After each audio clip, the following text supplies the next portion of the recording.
ये nausea vomiting in pregnancy. Pregnancy के दौरान उल्टी 80% ऑफ जो फीमेल होती है गर्भवती महिलाएं उनमें होती है। इसे हम हाइपर इमेसिस ग्रेविडेरम बोलते हैं। जो नोज़िया वोमिटिंग होती है, उल्टी जो होती है वो क्यों होती है? हार्मोन इसके लिए रिस्पॉन्सिबल होते हैं। पहला होता है HCG, human chorionic gonadotropin. Psychological कुछ प्रीडिस्पोजिशंस होते हैं इसमें। मोलार प्रेगनेंसी है तो उसमें अपना बच्चा ढंग से बनता नहीं है, वो है तो प्रेगनेंसी में फिंगर अंदर कर दो टेंडन होते हैं, वहाँ पे आपको इसको प्रेस करना टेबलेट्स लेनी होती है जो ड्रग ऑफ चॉइस होती है प्रेगनेंसी में। हेलो एवरीवन, मैं सिर्फ doctor Govindkar, consultant gynaecologist and laparoscopic surgeon. आज हम बात करेंगे nausea vomiting in pregnancy.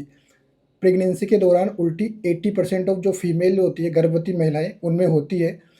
Nausea vomiting वो प्रेगनेंसी से एक स्टेज ऊपर होती है जिसे हम हाइपर इमेसिस ग्रेविडेरम बोलते हैं। इसका मतलब ये होता है कि आपको नोज़िया वोमिटिंग के साथ में आपका वजन कम हो जाता है, शरीर में पानी की कमी हो जाती है और इलेक्ट्रोलाइट का इम्बैलेंस हो जाता है। नोज़िया वोमिटिंग प्रेगनेंसी जो होती है वो कॉमन सिम्टम है, सभी फीमेल्स होती है गर्भवती महिलाएं, उनमें ज़्यादातर में ये पाया जाता है। लेकिन अगर ये हाइपर इमेसिस ग्रेविडेरम में बदल जाता है तो आपको प्रॉब्लम हो सकती है। दूसरा क्वेश्चन ये आता है कि जो नोज़िया वोमिटिंग होती है, उल्टी जो होती है वो क्यों होती है?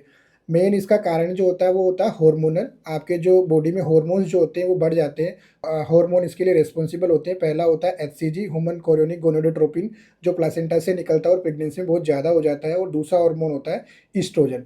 इसके अलावा दो प्रोटेक्टिव मैकेनिज्म और हमारे जो नोज़िया वोमिटिंग प्रेगनेंसी है उसको एक्सप्लेन करती है। इसमें वे दूसरा होता है कि इवोल्यूशनल जो अडॉप्शन होता है, जैसे या थर्ड नंबर पे जो होता है साइकोलॉजिकल कुछ प्रीडिस्पोजिशंस होते हैं इसमें, इस वजह से भी आपको नोशिया वोमिटिंग हो सकता है। नेक्स्ट क्वेश्चन आता है कि इसके रिस्क फैक्टर क्या है, क्यों होता है जिस वजह से हमें नोशिया वोमिटिंग हो रही है। पहला, अगर आपको प्रेगनेंसी पहली वाली जो प्रेगनेंसी होती है उसमें अगर हिस्ट्री रही है नोशिया वोमिटिंग की, तो आपको इस वाली प्रेगनेंसी में होने के चांसेस ज़्यादा हैं। आपके पेट में दो बच्चे हैं, दो या दो से अधिक बच्चे हैं तो चांसेस ज़्यादा हैं। आपका जो बच्चा है वो मोलार प्रेगनेंसी है तो उसमें अपना बच्चा ढंग से बनता नहीं है, वो है तो प्रेगनेंसी में गर्भवती महिलाओं में आपको उल्टी ज़्यादा होगी। या आपको थायराइड डिसऑर्डर है, थायराइड की बीमारी है, शुगर की बीमारी है, या पेशाब में इन्फेक्शन हो जाता है, लीवर में इन्फेक्शन है या पेनक्रियाज में इन्फेक्शन होता है, तो ये सारे के सारे रिस्क फैक्टर होते हैं जिसमें नॉर्मल वोमिटिंग से ज़्यादा वोमिटिंग होने के चांसेस रहते हैं। इस वोमिटिंग का क्या इफेक्ट होता है? मदर पर जो इफेक्ट होता है वो अपने डेली रूटीन एक्टिविटी प्रॉपर तरीके से कर नहीं पाती है, अपने खाना पीना भी ढंग से नहीं कर पाती है। और फीटल यानी कि बच्चे पर क्या इफेक्ट? बच्चे का ये रहता है कि बच्चा 9 महीने से पहले ही पैदा हो जाता है, लो बर्थ वेट होता है, प्रीटर्म बर्थ हो जाता है। अब इसका ट्रीटमेंट क्या, हम इसको कैसे बचे? तो rest is the best in nausea vomiting in pregnancy. Rest आपको करना चाहिए। सबसे पहली चीज़ जो आपको ये करनी है कि जो भी सेंसरी स्टिमुलेशंस होते हैं, लाइक कि आपको किसी स्मेल से उल्टी आती है, गर्मी से होती है, किसी नॉइज़ पोल्यूशन होता है उससे हो रही है, या कोई फ्लिकरिंग लाइट होती है, तो उन सारी चीज़ों से आपको बचना है।